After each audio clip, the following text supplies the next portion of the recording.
From the dawn of history, humanity has sought answers to two fundamental questions. Does God exist? And is the human soul immortal? Unfortunately, throughout history, the power-seeking ambitions of some individuals who appeared in the guise of religion have led to the exploitation of people's faith. Witnessing all this oppression in the name of religion and the apparent silence of God in the face of such cruelty has created deep doubt in the minds of some about the existence of a just God. Illogical commands in some religions, such as intimidating and threatening opponents, as well as outdated beliefs like estimating the age of the universe at 6,000 years, have also fueled this religious aversion. Consequently, many people around the world do not believe in the existence of God and the immortality of the soul. The purpose of this presentation is to use logical arguments to prove that there is an all-knowing, just, merciful, and observant God who has adorned our souls with wisdom. This divine order is not a puppet show-like system. It is a self-reliant. As Hafez says, "A whisper is sent to you from the parapet of the throne. I know not what has befallen you in this snare." God calls out from the pinnacle of the throne and has sent the message of honor and perfection through his messengers, so that every individual, with their free will, can choose the path of perfection or decay and be responsible for the consequences of their actions. In the following, we will examine several logical arguments for the existence of God and the immortality of the soul. 1. The argument from order and wisdom. From the largest galaxies to the smallest atoms, the universe follows an astonishing and precise order. This unique order cannot be the result of a blind accident, just as a simple watch cannot exist without a watchmaker. This argument is acceptable to any logical person, from a scientist like Albert Einstein to a prominent documentary filmmaker like David Attenborough. 2. The argument from love and attraction. Throughout the cosmos, a harmonious attraction and pull are at work. This attraction is seen everywhere, from the orbits of planets and stars to the deep emotional bonds between human beings. This universal love and attraction cannot have originated from inanimate, lifeless matter. Rather, it is a manifestation of a divine force that binds all of existence together. 3. The argument from teleology in evolution.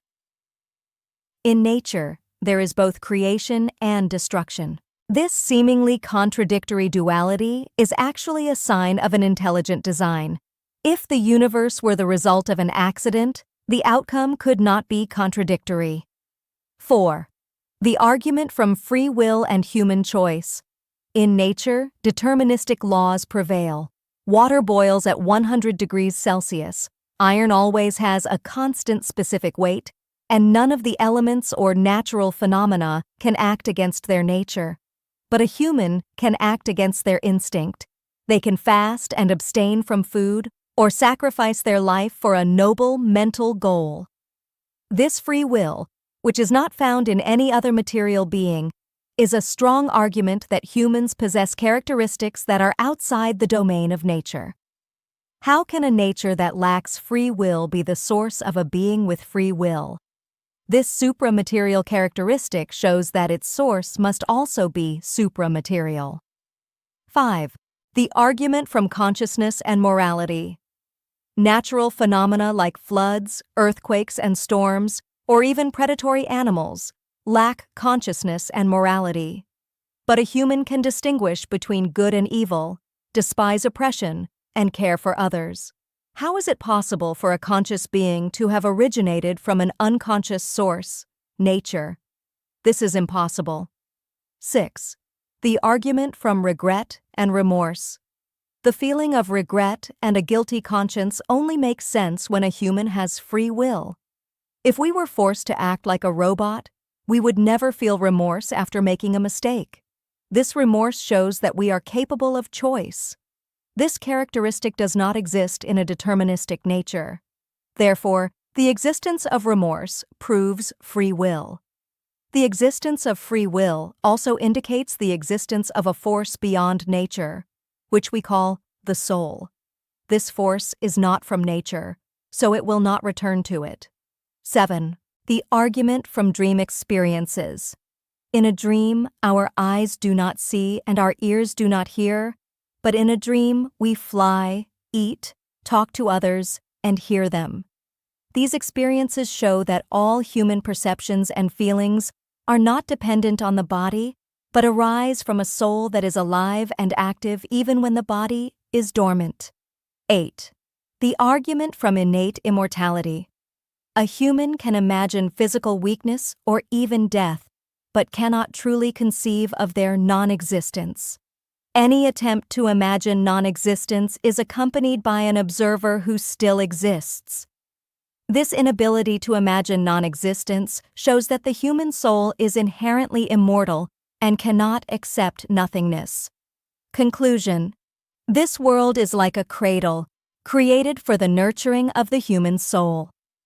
Death is not the end, but a gateway to another realm where the soul, based on the perfections it has acquired, can achieve joy and peace without needing a body. Just as a fetus in its mother's womb acquires abilities that only gain meaning after birth, the human soul also learns perfections in this world that will come to fruition in eternal life. Yes, there is a God, a wise, loving, and just God. And our spirit is immortal. We say this not out of fanaticism but based on wisdom and logic. So let us strive to turn this fleeting life into an opportunity for spiritual growth, for that is what the objective of our life is.